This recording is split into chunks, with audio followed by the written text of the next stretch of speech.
Bonjour et bienvenue sur ce vlog Vidéo Plus, par tous les temps et en tout lieu, au service de vos plus belles images. Et aujourd'hui, avec Jean-Yves Martin, chef produit dans la division Broadcast chez Sony. Bonjour Jean-Yves.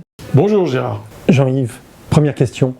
Pourquoi une caméra PTZ Sony? Alors ces caméras robotisées allient à la fois la qualité d'une image broadcast avec un système de contrôle des axes, pan, tilt, zoom, focus, qui permet de réaliser des captations multi-caméras à un coût moindre. On peut justement gérer 3, 4, 5 caméras avec autant d'axes et autant de plans avec un seul opérateur, voire même avec une automation.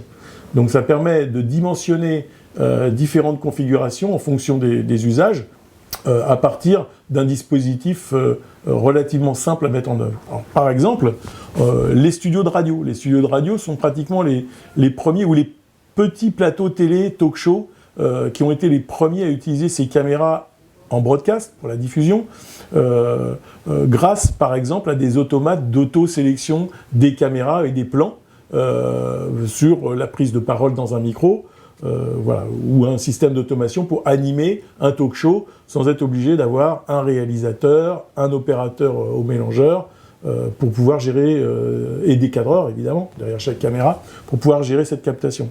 Donc ça c'est le premier usage. Solution économique, qualité d'image, raccord avec des images broadcast, ce sont vraiment les 3 points clés d'usage de ces caméras. Alors si on veut élargir un petit peu le champ d'application, on peut aussi coupler ces caméras soit à des robots, soit à des systèmes d'automation qui vont permettre, par exemple, de faire des petits plateaux virtuels, en réalité virtuelle, avec du décor sur du panneau LCD ou sur des écrans, pour pouvoir, par exemple, donner une autre dimension, un autre look, et quelque chose de beaucoup plus dynamique dans la communication. C'est beaucoup l'usage qu'en font aujourd'hui la communication des grandes entreprises ou des institutions pour communiquer avec une audience qui est confinée chez elle. C'est vrai que le Covid nécessite qu'on adresse ce public et que ce genre de solution est de plus en plus recherché, de plus en plus demandé.